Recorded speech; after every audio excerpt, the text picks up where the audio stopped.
Hi, you're on the Reddit Confessions channel. The night my wife told me to go find someone who entertains you. She was folding laundry in absolute silence. Not tense silence. Just the kind that feels rehearsed. The kind that makes you realize. This isn't a bad day. It's the new normal. She didn't scream. Didn't throw anything. Just neatly folded my favorite hoodie, tossed it on the couch, and said without looking at me, "I'm not here to entertain you. Go find someone who is." Not even sarcastic. Just done. I stared at her. Not like in the movies where the guy says something cool. I had nothing. I was holding the TV remote, hovering over a movie she once said she loved. I had paused it to ask if she wanted tea. Tea. That was my crime, apparently. She walked away. The laundry kept spinning in the machine like it didn't just witness the collapse of a marriage. But here's the wild thing, that line, that cold, throwaway line, it became the spark. Not in a motivational poster way. Not in a go build yourself way. No, in a what the hell has my life become kind of way. I started paying attention to little things, like how she always left her phone face down, even when it buzzed 3 times during dinner. Like how she suddenly hated pizza after 10 years of devouring it on movie nights. Like how she had a new scent, musky, expensive, not something I'd ever smelled on her before. I knew something was off, but I didn't want to admit it. Because if I acknowledged it, then I'd have to do something. And honestly, I was tired. Tired of the guessing. Tired of trying to be cheerful around a woman who sighed every time I opened my mouth. So I waited. And I watched. And one Thursday night, I followed her. She told me she was going to her book club. That's what she called it. "The girls and I are reading something raw and honest this week," she said. I smiled and nodded like the doormat I had become. But this time, I followed 20 minutes later, lights off, engine quiet. No book club. Instead, I saw her car parked outside a downtown apartment complex I didn't recognize. A man came out, tall, broad, confident, the kind of guy who doesn't ask if you want tea, he tells you what you're drinking. She opened her arms before he reached her. They didn't kiss. They collided. And I just sat there, in my car, watching my wife disappear behind someone else's door like she belonged there. Like I never existed. That was the moment something inside me cracked. But it wasn't rage. Not yet. It was shame. And it was only the beginning. I didn't drive home right away. I just sat in my car, engine off, fingers clenched so tightly around the steering wheel that my knuckles turned white. The city moved around me. Cars, lights, people living their lives. But I was stuck in this frozen loop, staring at that building door she had disappeared behind. My wife. The woman who once cried during Pixar movies. The woman who made me homemade soup when I had the flu. Now she was in someone else's apartment on a weeknight, with no guilt, no shame, no hesitation. She had called me needy for asking if she wanted tea. But she had no problem being wrapped in someone else's arms when I was home waiting for her with dinner going cold. I stayed outside for 2 hours. I wish I could say I left out of strength or self-respect. But the truth? I had to pee, and I didn't want to humiliate myself by using a bottle in my own damn car. When I got home, the place felt alien. Everything in our condo was handpicked by her. Every candle, every framed photo, every throw pillow on the couch. My life had been slowly overwritten by someone else's preferences, and I hadn't even noticed until that night. It wasn't my home, it was a showroom where I played the role of husband number 1, and now it was clear she was already casting husband number 2. I didn't confront her. Not yet. She came home around midnight, makeup smudged just slightly. Her hair tied up in a way I hadn't seen in years. She didn't even act surprised to see me awake on the couch. Just mumbled something about the book club running late. I nodded. She didn't hug me, didn't kiss me. Just walked past like I was a lamp she forgot to turn off. The next morning I called in sick for work, which was a lie. I wasn't sick, just broken. I spent the day thinking. Not about revenge, not yet, but about patterns. About how long she'd been treating me like a background character in my own life. And the more I thought about it, the clearer it became. She didn't just fall out of love. She decided I wasn't worth loving anymore. and instead of telling me, she let me rot. Later that evening, I did something pathetic. I made dinner, steak, her favorite, and tried to pretend nothing had changed. I just wanted to feel normal for one night. She came in, saw the table, and rolled her eyes like it was an inconvenience. "I already ate," she said coldly, pulling her phone from her purse. "And don't make this a thing, Daryl. You always make everything a thing." I stood there holding her plate in my hands, feeling the heat from the food and the cold from her words. She didn't even glance at it.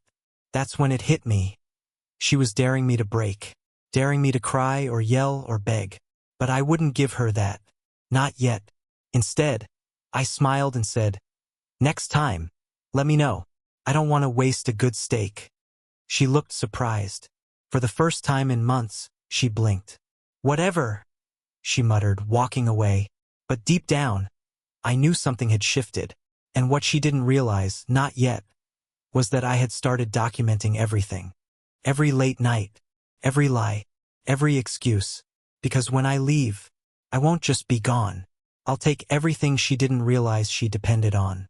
And the look on her face when that happens? That'll be the first time in years she actually looks at me. I've never been the clever type. I was the kind of guy who forgot birthdays, spilled coffee on important papers, and apologized for things I didn't even do. But in the days after Maura walked out that door and into his arms, something rewired in me. I didn't become cold or angry, no, I became observant, quietly dangerous, a version of myself she never expected to show up. I bought a cheap black notebook from the corner store. Nothing special. No brand. No barcode. Just blank pages and a spine begging for purpose. That notebook became my secret little rebellion. Each night, while she thought I was asleep, I'd sit in the kitchen and write. Times, places, phrases she said that didn't add up. The name Craig. I didn't know who he was yet, but she slipped up one night and mumbled it in her sleep. Pages filled quickly. I noted when she took longer showers.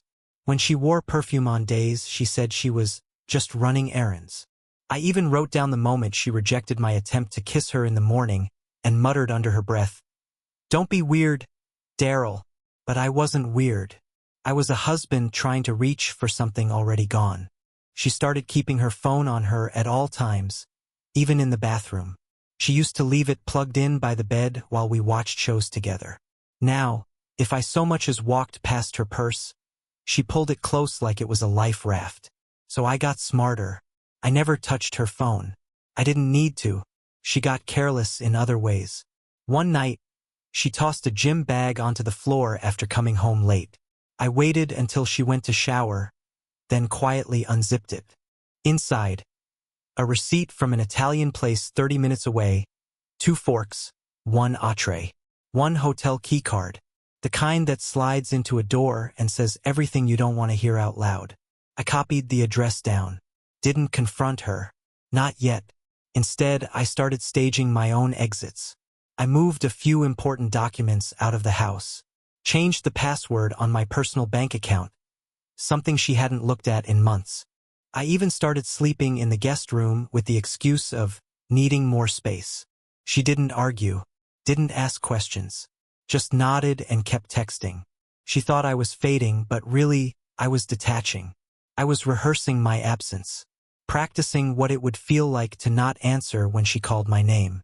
Spoiler: she hadn't said my name in 3 weeks. Then came the Friday night that changed everything. She got dressed up, heels, lipstick, earrings I didn't recognize. "Girls' night," she said, grabbing her bag and barely glancing at me. I waited 5 minutes after she left, then grabbed the spare car keys and followed her from 2 cars back. I didn't even know if I had the nerve to see it through. My stomach twisted the whole time. But I had to know. I needed to see her choose him over me, not just in theory, but in reality.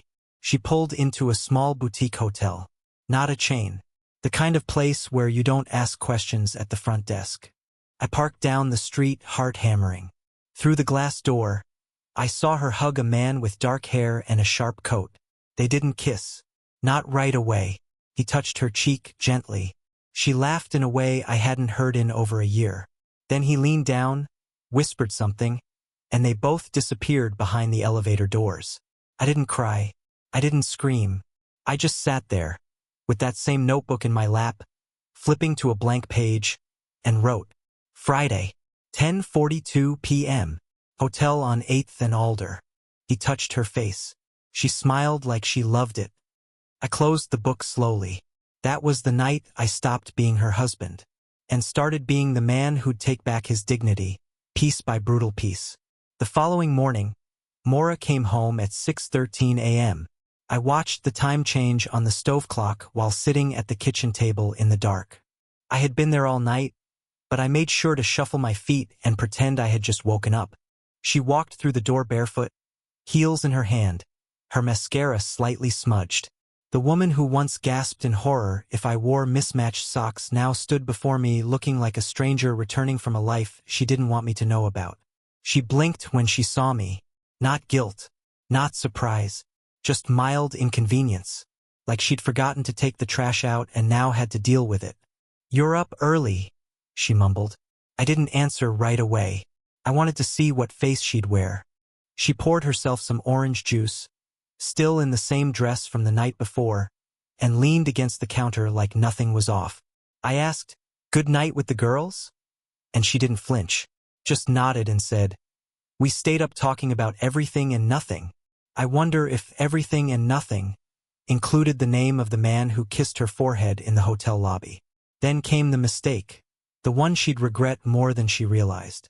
As she walked past me to go shower, she leaned in and kissed the top of my head. It wasn't affectionate. It wasn't warm. It was automatic, like muscle memory kicking in from when she still loved me. I froze, my breath locked inside my chest. The smell of that musky cologne was still on her skin. He had touched her neck. I could tell. I knew the perfume she wore, and I knew what wasn't hers. She realized it too. She stopped mid-step, hesitated, and then kept walking upstairs without saying another word. I sat there with my coffee going cold, knowing she didn't kiss me because she wanted to. She kissed me because, for a split second, she forgot which man she had just woken up next to. Later that day, I finally printed out everything. Photos of her car outside the hotel. A copy of the receipt from the restaurant I pulled from her purse weeks ago. I even managed to snap a blurry shot of her and the mystery man from across the street the night before. Not clear, but clear enough. I put it all in a plain folder and sealed it in a manila envelope. Not for her. Not yet. I had someone else in mind. I took the day off work and did something I never imagined I'd do. I drove to the hotel. I didn't care if she saw my car there. I needed to know who he was. Not because I wanted to fight him, I wouldn't win, but because I wanted to understand who had taken my wife and convinced her I was something disposable. I walked into the lobby and approached the front desk. I expected to chicken out, but I didn't. I smiled and said, "Hi, I think I dropped something here last night. I met a friend here but forgot his room number." The receptionist hesitated. "I think it was under the name Craig," I added, testing the name I'd heard her mumble in her sleep. To my surprise, she nodded. "Yes, Mr. Remington. Room 304. I thanked her and walked outside. I didn't go up. I didn't need to. I had the final puzzle piece. Craig Remington. I didn't know who he was, not yet. But the name gave me leverage. Gave me something real to work with. And for the first time in months, I didn't feel powerless. I felt dangerous. And that's when I knew. I wasn't going to confront Maura with yelling or tears. I was going to dismantle the world she built behind my back, slowly, methodically, and on my terms. One name at a time. Craig Remington. That name lived in my head for days like a mosquito you can't swat. It buzzed constantly. I didn't know what he did, where he came from, or how long he'd been part of Maura's life. But what I did know, painfully, was that he knew her laugh, her perfume, her bedtime routine, the way her voice sounds in the dark. All the things I used to hold like fragile gifts were now his. I didn't confront her that week. Not yet. Instead, I did something that felt wildly out of character. I called out sick again. 2 days in a row. I told my boss I was dealing with a family emergency, and technically I was the slow and silent death of my family. I sat on my laptop, digging. I searched Craig Remington on LinkedIn. on Facebook, on company databases. Nothing came up at first, too many results. But then I narrowed it. Boutique hotel near Alder Street. Filtered by staff. Then filtered again by recent tags Maura used on social media. Dumb little hashtags like hashtag evening escape and hashtag finally relaxing. She wasn't even subtle. That's when I found him. Craig Remington. Guest experience manager. Fancy title for a man who dismantled my marriage with 5-star linen and a minibar. I stared at his photo for a long time. Square jaw.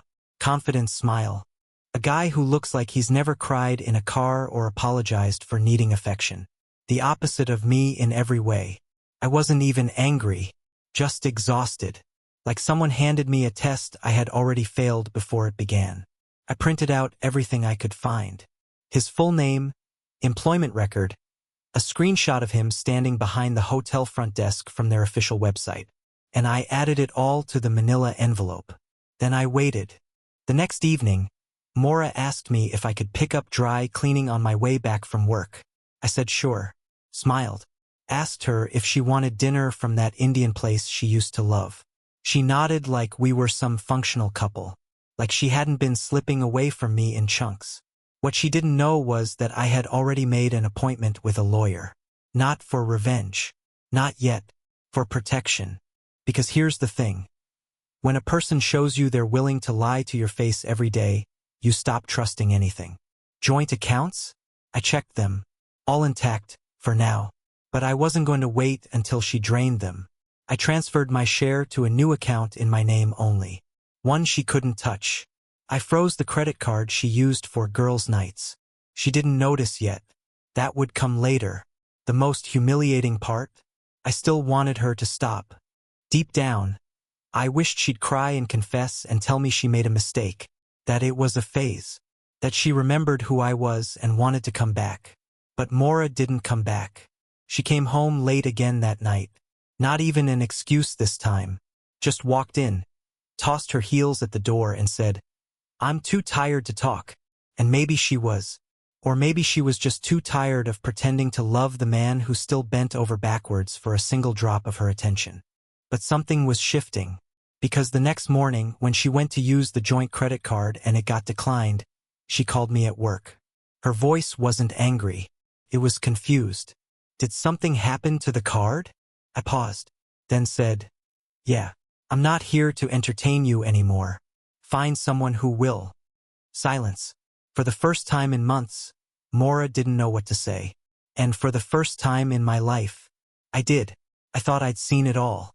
I thought the worst was behind me after I traced her lies, froze the accounts, and watched her step into another man's world like she never promised me forever.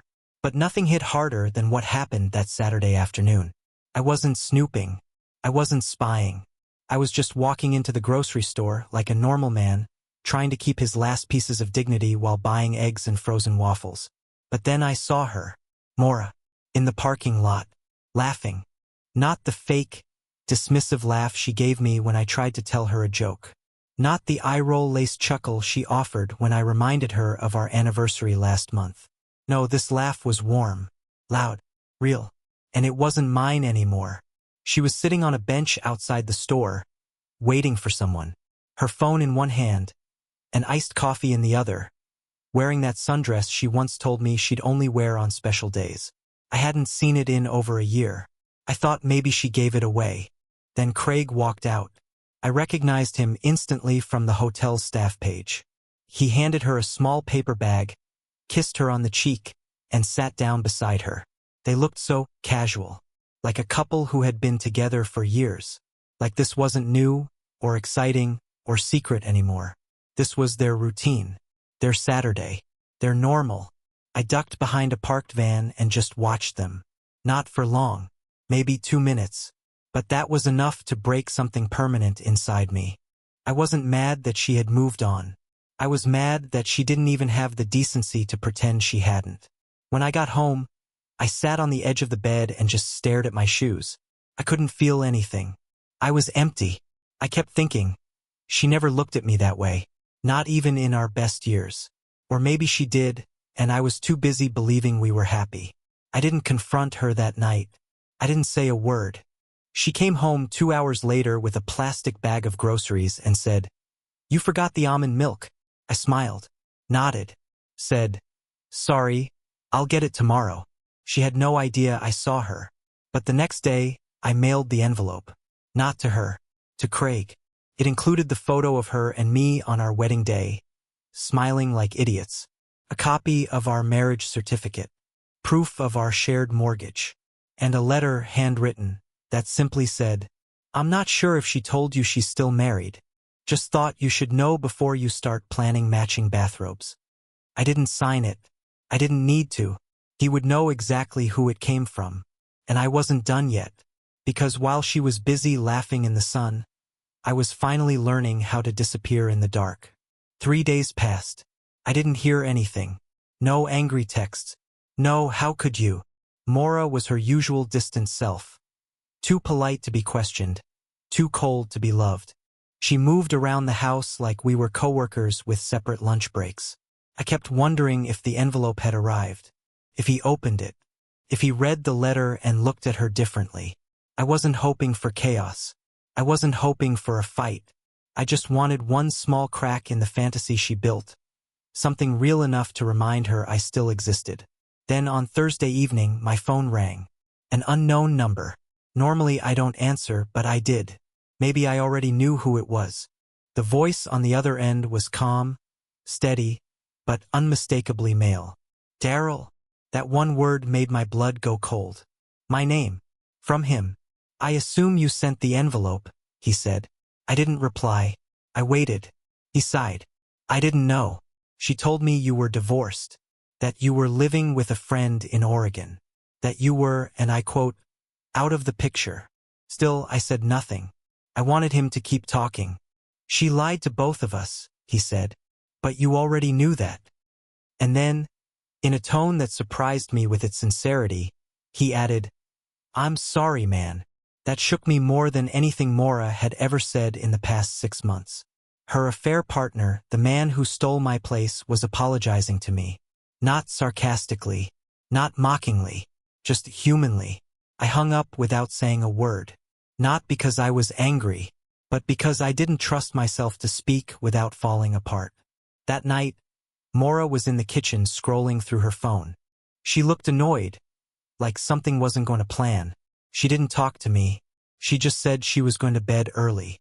But I knew what she was really doing. Waiting for him to text. Wondering why he hadn't. That night, for the first time in what felt like forever, she didn't sleep peacefully. She kept turning. Got up twice. Checked her phone in the hallway. Her restlessness was louder than any confession. And I enjoyed every second of it. The next morning, I left early for work, but I didn't go to the office. I went to the courthouse. Filed paperwork. Real paperwork. No threats. No dramatic confrontations. Just my name, my signature, and a quiet filing fee that tasted like justice. I didn't need her permission. Not anymore. I left the papers with a process server. Maura would be served officially within a few days. I even paid extra to ensure she'd get them while at home, just to watch her world pause mid-scroll. But before I left the courthouse, I did one last thing. I updated my emergency contact, removed her name, and that's when it really hit me. She wasn't just cheating on me with another man. She was cheating on life with me. She never planned to rebuild this marriage. She planned to ghost me in real time, while still sleeping in the bed I paid for, eating from the fridge I stocked, and using the silence I gave her as fuel for more betrayal. Well, the silence was ending, and the sound of consequences was just getting started. The day Maura got served the divorce papers, I was in the living room pretending to watch a documentary about hummingbirds. I heard the knock at the door, heard her footsteps, then the long silence after the envelope changed hands. She didn't scream, didn't chase me into the kitchen. She just stood there in the hallway holding those papers like they were instructions to a future she hadn't planned for. When she finally came into the room, her face was pale. She didn't speak right away. She just stared at me. "You're really doing this?" she asked. I looked her in the eyes. The same eyes that once searched mine for answers, for comfort, for love. "I already did." She didn't cry. She didn't argue. But for the first time in months, she looked lost. Like the version of her who thought she was in control had finally realized the house of cards was falling. And she was underneath it. I stood up, grabbed my small overnight bag, and headed for the door. I had already moved most of my things days earlier while she was working late. I had a place lined up, nothing fancy, just quiet and mine. As I stepped outside, she called my name. That same voice she used to use when she was worried I'd forget my lunch or miss my flight. "Daryl," she said. I turned, just slightly. "I didn't think you'd actually leave." I smiled. Not out of spite, but out of peace. "You told me to find someone who entertains me," I said. "Turns out I did. Me." I closed the door behind me and walked to my car without looking back. No shouting. No tears. Just sunlight on my face and a future that, for the first time in years, didn't feel like a trap. Weeks later, I started laughing again. Real laughing. I joined a hiking group. I adopted a dog. I finally stopped apologizing for being soft, quiet, awkward. There was nothing wrong with how I loved, only with who I gave it to. Maura texted once. Just one word. "Sorry." I didn't reply, not because I was bitter, but because her apology couldn't glue back a mirror she spent years shattering. I'm not here to entertain anyone anymore. I'm here to live. And if you're still reading this, maybe you're sitting in silence wondering when you'll feel seen again. Trust me, you will. And when you do, don't let anyone dim it ever again. Thanks for being here on the Reddit Confessions channel. Now it's your turn. What moment in history made you believe in second chances? Drop it in the comments. We'd love to hear something that gave you hope. And don't forget, sometimes the best thing someone can say to you is, "I don't deserve you," because they're finally right.